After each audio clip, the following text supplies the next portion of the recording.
George knew something was wrong when Rex, their friend's retired police dog, wouldn't leave his wife alone. The well-trained Doberman's obsessive behavior, combined with Zoe's late-night disappearances and secretive messages, raised red flags. When a threatening stranger showed up at their door, Rex's aggressive response confirmed his worst fears. What he discovered about his wife left him questioning everything he thought he knew. George and Zoe had been looking forward to a quiet week at home. Their friend Corey was going on vacation and had asked them to watch his retired police dog, Rex. The Doberman had an impressive career at the airport, and they felt honored to take care of such a distinguished canine. The first day went smoothly. Rex was well trained and adapted quickly to their home. He followed basic commands and seemed content exploring his temporary environment. George was impressed by the dog's discipline. Exactly what you'd expect from a former police dog. But on the second day, something changed. Rex started showing an unusual interest in Zoe. At first it seemed harmless, following her from room to room, staying close by her side. George noticed the behavior but didn't think much of it. After all, many dogs formed quick attachments to their caretakers. By the third day, Rex's behavior had intensified. The dog wouldn't leave Zoe alone for a moment. He constantly jumped up on her, pressing his head against her stomach. When she sat down, Rex would lay his head in her lap, refusing to move. If she tried to leave a room, he would whine and follow her immediately. One morning, George watched as Rex blocked Zoe from leaving for work. The dog stood in front of the door, whining anxiously until she sat back down on the couch. When George tried to intervene, Rex growled, something he had never done before. The behavior was becoming increasingly concerning. Zoe laughed it off, saying the dog was just being affectionate. But George saw something different in Rex's behavior. The dog seemed almost obsessive, as if driven by some unseen force. His training as a police dog meant these actions had to mean something. One evening while Zoe was in the shower, George noticed her phone light up with a message. He usually respected her privacy, but Rex's strange behavior had him on edge. The message preview caught his eye. "George can't know about this. I will tell him when the time is right." His stomach dropped. The message was from an unknown number. George put the phone down, his mind racing with possibilities. What was Zoe hiding, and why did Rex seem so fixated on her? The following days brought more suspicious behavior. Zoe started making excuses to leave the house late at night. She claimed she needed to run errands or meet friends, but her explanations felt hollow. When she returned, she avoided eye contact and quickly retreated to their bedroom. George noticed she was spending more time on her phone, always angling the screen away from him. Sometimes she would step outside to take calls, speaking in hushed tones. When he asked about these calls, she brushed off his questions with vague answers. He began documenting Rex's behavior, creating a log of incidents. The dog would become especially agitated when Zoe picked up her car keys, as if he knew she was planning to leave. Several times, George found Rex pawing at Zoe's purse when she wasn't looking, something the well-trained dog would never normally do. Concerned about Rex's behavior, George decided to research the dog's background. He contacted Corey's former colleague at the airport police unit. What he learned made his blood run cold. Rex had been one of their top drug detection specialists, with an almost perfect record for finding hidden substances. The colleague described how Rex behaved when he detected drugs, the exact same way he was acting around Zoe. The constant attention, the fixation on specific areas of the body, the reluctance to leave the person's side, it all matched perfectly. George's mind went to dark places.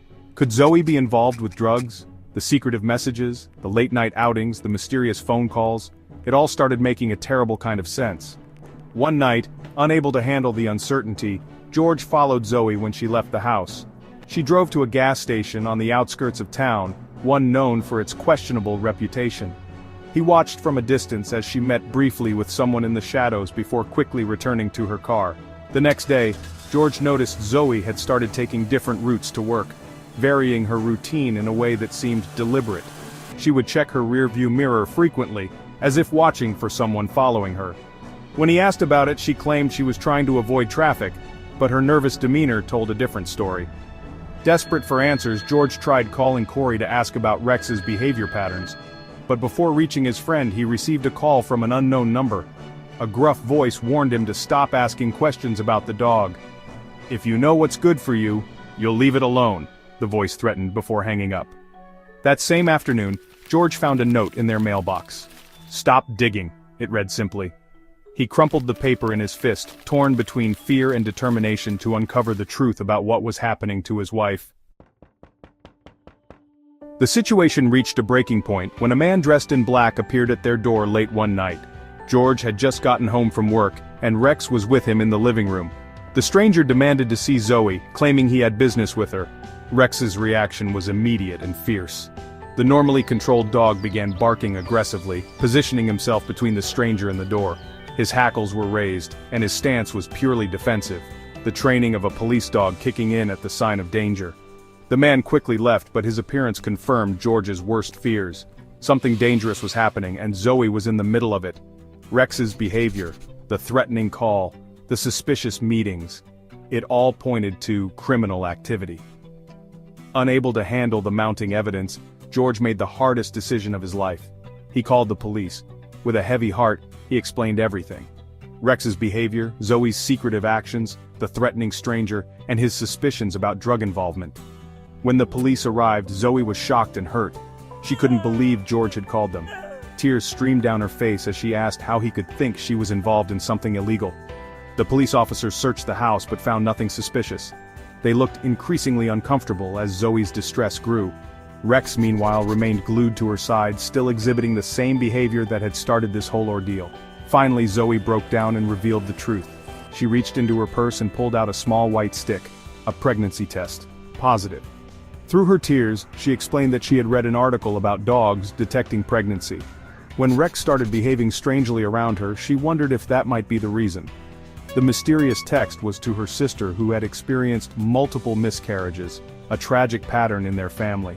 The late-night gas station trip was to buy the pregnancy test, too embarrassed to go to their local pharmacy. She had been avoiding George because she was terrified of losing the baby in the early stages, just like her sister had.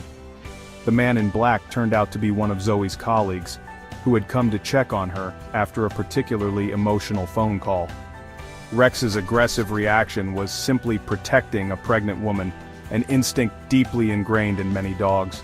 George stood in their living room, surrounded by embarrassed police officers and a still protective Rex, feeling like the world's biggest fool.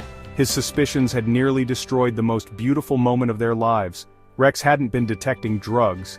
He had been detecting new life. His police training had given him incredible sensitivity to changes in the human body, and he had known about the pregnancy before anyone else. As the police officers left, offering awkward congratulations, Zoe and George sat on their couch, trying to process everything that had happened. Rex laid his head on Zoe's stomach once again, but this time, George understood exactly what the faithful dog had been trying to tell them all along. What would you have done in George's position? Would you have trusted your instincts, or would you have found another way to uncover the truth?